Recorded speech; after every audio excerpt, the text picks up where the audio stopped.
organisasi tentu ada penggeraknya. Ini kita bicara birokrasi, kembali ke rakyat bersuara online. Pemerintahan itu ada jabatan politik seperti kepala daerah, kepala negara, dan non politis adalah PNS.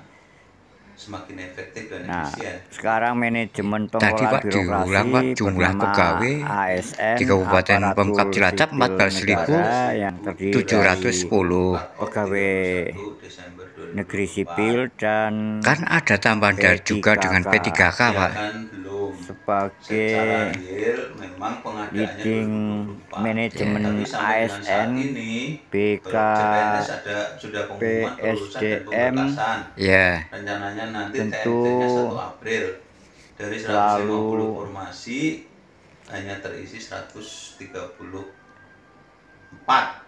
Jadi ada beberapa secara yang aktif kosong, memberikan pemahaman di setiap spesialis. Jadi yang untuk P3K gimana itu? Birokrasi. Nah, perkembangan zaman ASN ini tantangannya di samping itu sudah pemberkasan. Struktur penyerhataan reformasi birokrasi bukan hanya pergantian baju saja, tetapi adalah norma budaya. Jadi yang sudah diterima semua P3K berapa Pak? Ini perkembangan pada masyarakat bagaimana? Hal ini penting.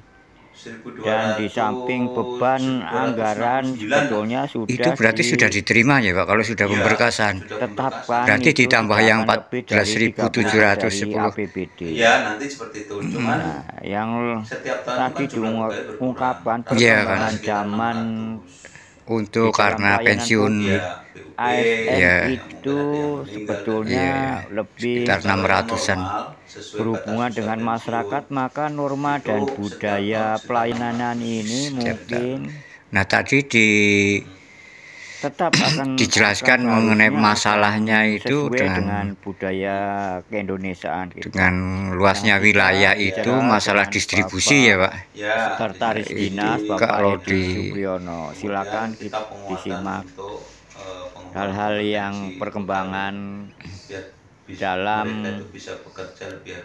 leading manajemen. Kalau saat ini di tingkatan karir dengan hubungannya dengan pendidikan ada enggak Pak itu misalkan itu atau apa lewat open bidding sehingga kriteria itu ya kita kan sudah menerapkan merit system ya melalui manajemen talenta. Jadi nanti untuk pelaksanaan pengisian administrator dan pengawas sudah melalui manajemen talenta namanya. Nah yang JPT yang eselon 2 memang karena merit system kita belum mencapai nilai sangat baik sehingga untuk yang eselon 2 masih tetap melalui shelter, melalui bidding kalau yang eselon 2 gitu. Tetapi yang eselon 3, eselon 4 sudah menggunakan manajemen talenta. Jadi dalam pengembangan ini masalah yang paling kompleks dinas mana nih Pak? Ya semua OPD rata-rata kan mereka punya target-target yang harus dicapai dan perlu support SDM yang mumpuni gitu ya. Jadi semua itu memiliki masalah sesuai dengan karakteristik tugas pokok dan fungsi. Tetapi Pemkab terus berupaya untuk meningkatkan kompetensi seluruh SDM yang ada. Jadi nanti kompleksitas tugas itu akan diimbangi dengan pengembangan kompetensi pegawai. Nah ketika itu bertemu maka nanti ya hasilnya lebih optimal. Jadi capaian kinerja juga bisa meningkat, kemudian pegawai juga dapat melaksanakan tugas. Hal yang tantangan yang paling perlu dihadapi oleh PNS ke depan bagaimana nih Pak? Ya kalau tantangan ke depan ya memang ini perubahan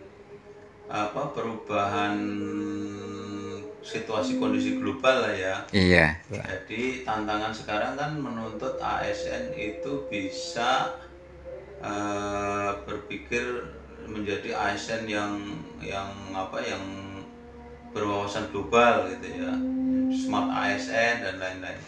Jadi itu yang menjadi menjadi tugas dan fungsi ASN untuk terus belajar, mengembangkan kemampuan ya, terkait dengan teknis pelaksanaan tugas, kemudian juga bagaimana bisa mensupport target-target yang ada di. Tapi di dalam hal hubungannya dengan publik, Ya. ini kan mesti jelas sekali hubungannya, Pak ya. Iya. Ya cuma pelayanan publik kadang-kadang ada PNS yang khawatir untuk melakukan komunikasi dengan masyarakat begitu atau bidang-bidang tertentu. Ya, enggak juga Pak. Jadi ya memang ada 3 fungsi ASN yang pokok kan di Undang-Undang 2023 tentang ASN.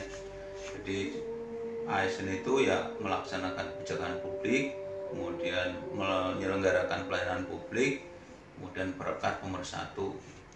Begitu ya, ada 3 fungsi pokok ASN itu ya Pak. Pelaksana kebijakan publik, kemudian penyelenggara pelayanan publik, perekat pemersatu bangsa dalam wadah NKRI itu Pak. Ya. Jadi semua ASN itu memberi tugas itu. Iya Pak, terima kasih Pak. Oke.